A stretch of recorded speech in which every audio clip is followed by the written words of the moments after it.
It's time for another Dice Tower review with Barry.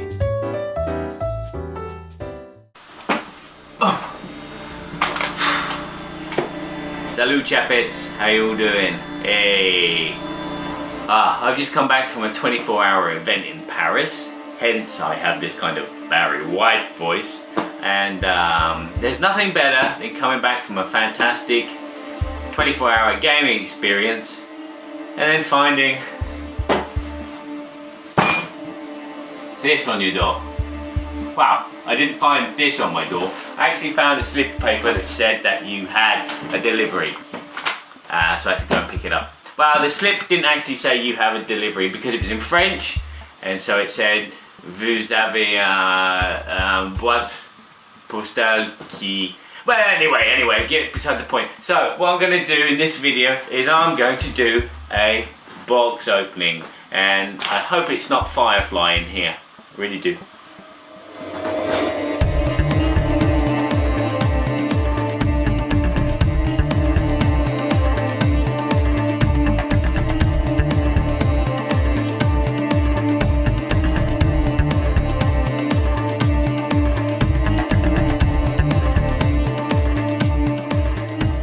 Here we go.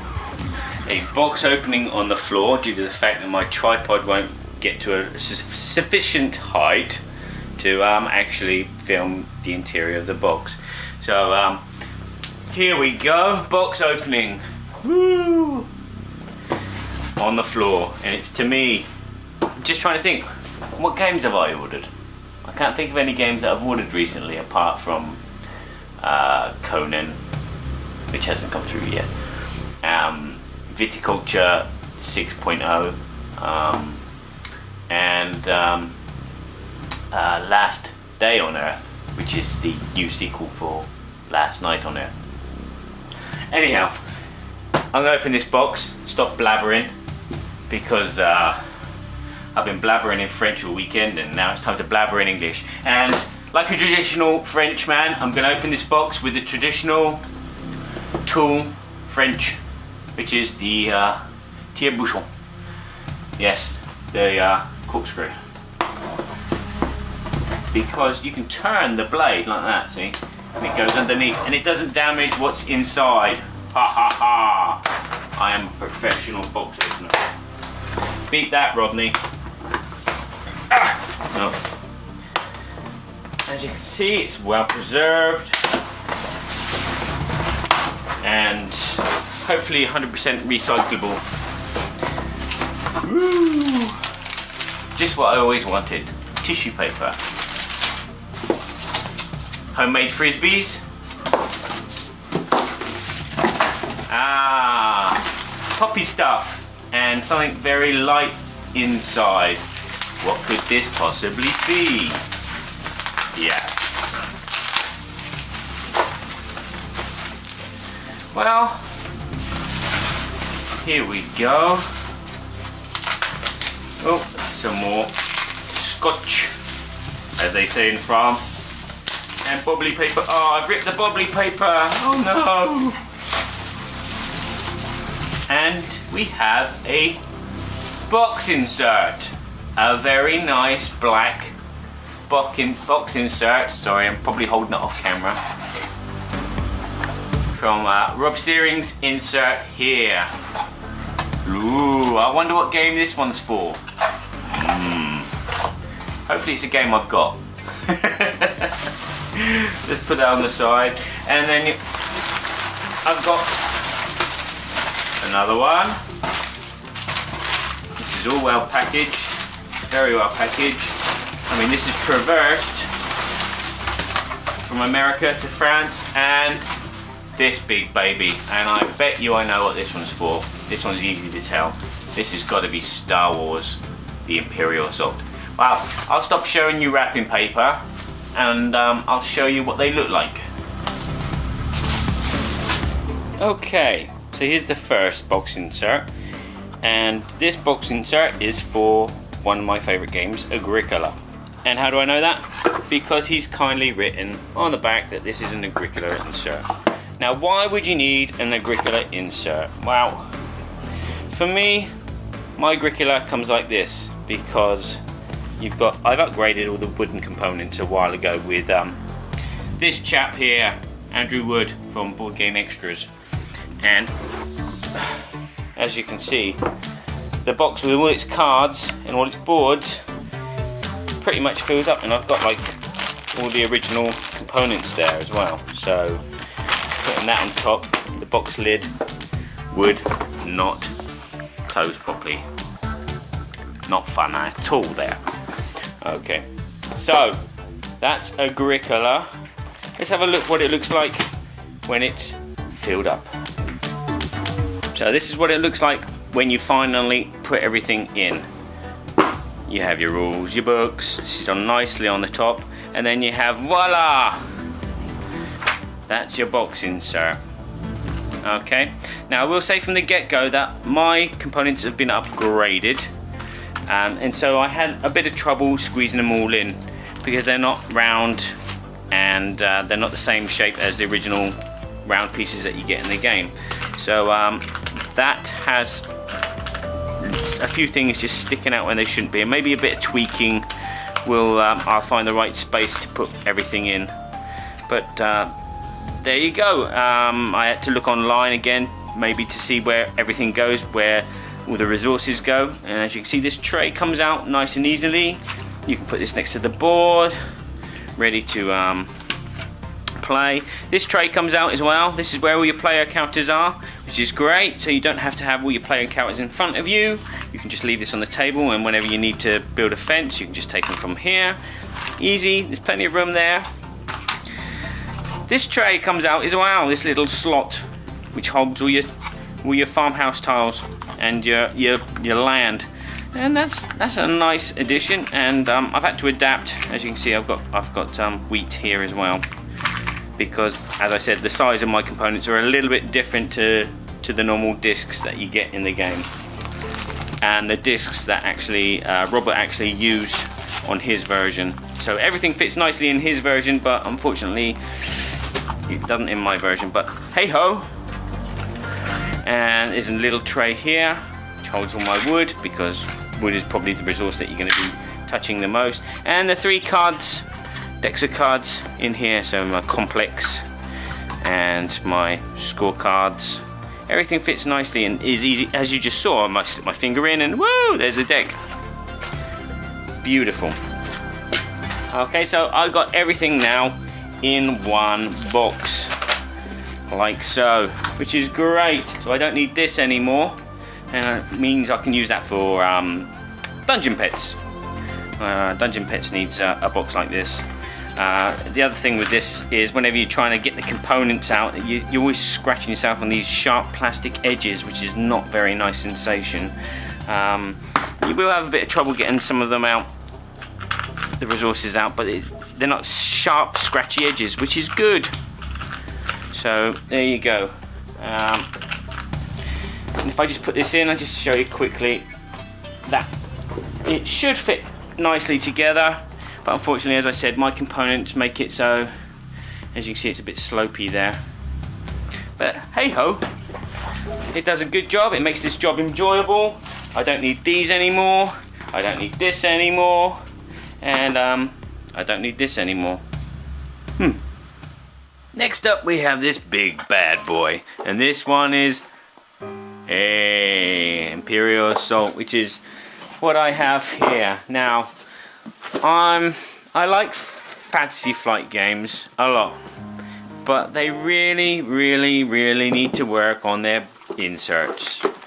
I mean, if it was another 20 euros on top to make a decent insert, so you wouldn't have to just put everything in bags and just chuck it all in the box with fear of breaking it, and setup time would be cut shorter, and it would be more pleasurable, and a lot more pleasurable experience, and maybe give this box a bit more stability as well. So let's add a bit of Robert's magic to this big galactic game.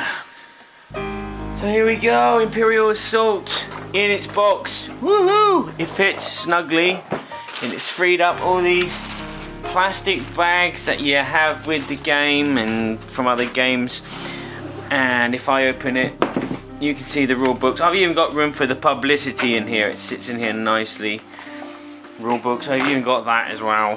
Right, just to explain that I do have just the base game, and I did buy Han Solo as well. So lots of room in this box. As you can see, there's loads of room for the bigger cards. There's loads of rooms for the small cards. I've just placed these tokens where I felt I needed to place them. You can, as I said, you can look at Rob's website to find out where the best place is to put the tokens. But the good thing is there's enough room here for you to decide where you want to put them. And as you can see, these trays come out, so you can get the pieces that you need while you're playing whenever you want. The cards are easy to get to. Again, my finger can just slip in there and I can just pull out whatever card you want. And then all your tiles fit snugly in here. You have this little tray to put your little bits in. I've rushed, okay, I haven't done this professionally because, you know, we've got other things to do. I've got ironing to do and washing to do. But everything fits in there, and there's plenty of room for some more figures, as you can see. I've put my heroes in here with the AT-AT, but you could arrange it however you want. In the on Rob's site, he's put the heroes in this box here, but for now I'm quite happy just to have it there. As you can see, it all fits snugly, it all comes out snugly. The tokens, that's the best bit, it's taking the tokens out and putting them by the side of the board, and all the rest you just take out what you need and then put the box away. And as you can see, there's a good 5 millimeters for your rule books and everything else. Snug, beautiful job there. Now all I've got to do is find a use for that. And now to figure out what this mystery box insert is. Well, what do you think it could be for? You've got a nice slide out tray there.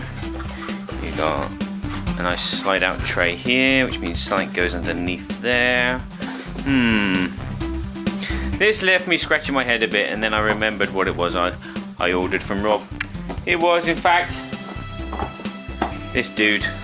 Hey! Because if you have a look, I've got both the small expansions, and I took out the insert. The insert was beautiful for just the base game, but I just found it a hassle having these two little boxes hanging around everywhere. So as you can see, you can throw away the insert and store everything in one box beautifully. But that's not beautiful, sorry. Hopefully, I'll show you what this looks like, and then it will be beautiful. He says it is Barry White boys. Oh yeah, baby, let's get sexy.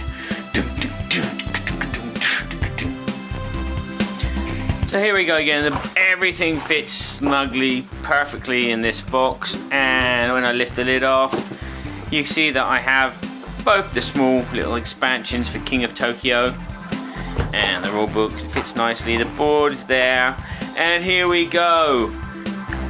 We have everything snugly and beautifully, well, apart from that dice which fell out of place. The one thing I will say is I think this is actually the box insert for King of New York, because in the King of Tokyo you don't actually have this tray. But luckily it pays off for me, because all the dice would not fit in this section here, and they'd stick out and it caused a bump. But as you can see, everything is nicely in place. The cards there for the power-up expansion. Okay, the token section here comes with a little handle. There you go, so you can get that easy, so you can get your gems out and your tokens.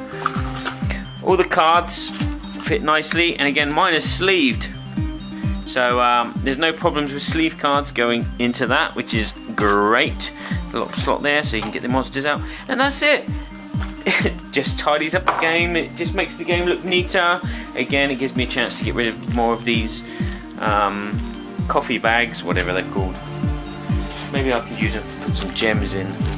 I don't know. But there you go. That's the King of Tokyo insert. So, cup of tea number 2, and I sound more like Barry Doublet than Barry White now, which is great. And hopefully this cup of tea will help me, because I'm still struggling from this 24-hour gaming thing. Okay, summing up Rob Searing's Insert Here service, I love it. Personally, I love it, but it's not for everybody. Let's go back to the beginning. Last year I received a box from Rob for inserts for Andor and for Steam Park. And I was a little worried because the box that I got was crushed and dented, but luckily the product inside was not. As you saw from this box comes pristine and the packaging is really, really good. So there's been an improvement there. He's got a nice stamp for saying fragile on it instead of bright and fragile, and then the French look at it and they, what is this word? I do not understand this word. Okay. The actual product that he makes has improved a lot as well. The inserts that I got here, you can see that they were made at home, whereas these inserts look like they've been made in a factory. They are pristine, perfect edges, not a trace of joins and bits and pieces everywhere. So well done, Rob. Great improvement on the quality of your product. It's a lot better. As for the inserts themselves, should you go out and buy them? Well, I would only say that you should go out and buy them if there's a game that you love and a game that you know you're going to have for a very, very long time in your life, and a game that you think has a lot of components and has a lot of a setup time and a pack away time. So like Agricola has a lot of components and a lot of packing away and stuff. That insert makes that game quicker to get to the table, quicker to play, and just give you an overall experience. Again though, as you saw from my problem with it, I've upgraded my components because I like this game. But my components do not fit properly at the moment. I'm going to have to jiggle it about a bit more. And that's one thing that you need to take into account. If you are going to get an insert, have you got more stuff than what the insert can hold? As you can see, King of Tokyo, everything fits nicely. Star Wars, everything fits nicely. But if I had another expansion, will everything fit nicely in this box or not? Unfortunately, you'll have to look at the images on the screen and read if it does hold the expansions or not, if it does hold component upgrades or not. Because if you've got more than what will fit in there, then it not sour your experience, but it will be disappointing. Okay, so think about that before you buy it. Think about, you know, is it, as I said, is it a game that you're going to play for the rest of your life? Because you're not going to, if you're one of these people that goes through games like Sonic Chronic, you know, you buy one year and then you sell it the next year, it's not worth it. We all pimp out our games. Well, most of us pimp out our games. So this is another version of pimping your game. And it is a version of pimping that I deem worthwhile because it's just wonderful. It'll make the gameplay experience a bit more fun than your average gameplay experience, and just a bit more fun because it's quicker and faster. It's a shame companies don't actually make inserts like this already, but if you think about the cost for them to make inserts like that, it would bump up your game 15-30% of the price. And would it be worth it just to pay that extra for an insert that does the job? I don't know. So, as I said, these inserts are well worth it if you are passionate about a game or several games. Unfortunately, they are pricey, and again, if you live across the seas, you don't live in the States, they're going to be even more pricey because of the postage and packaging of the world. What a world we live in. Cup of tea. So anyway, there you go. Great product if you have a game that you want. I'm babbling now. I'm probably still tired. So I'll leave you to take away your own thoughts of what you think of these.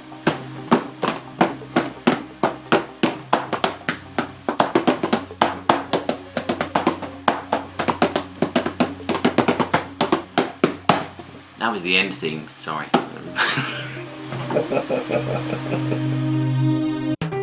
Thanks so much for watching the Dice Tower videos. Find more great videos and reviews, as well as our top-rated audio podcast at Dicetower.com. You can also find other great shows at DicetowerNetwork.com. I'm Eric Summerer, and you've been watching The Dice Tower. The Dice Tower is sponsored by Cool Stuff Inc., where you can find great games for great prices.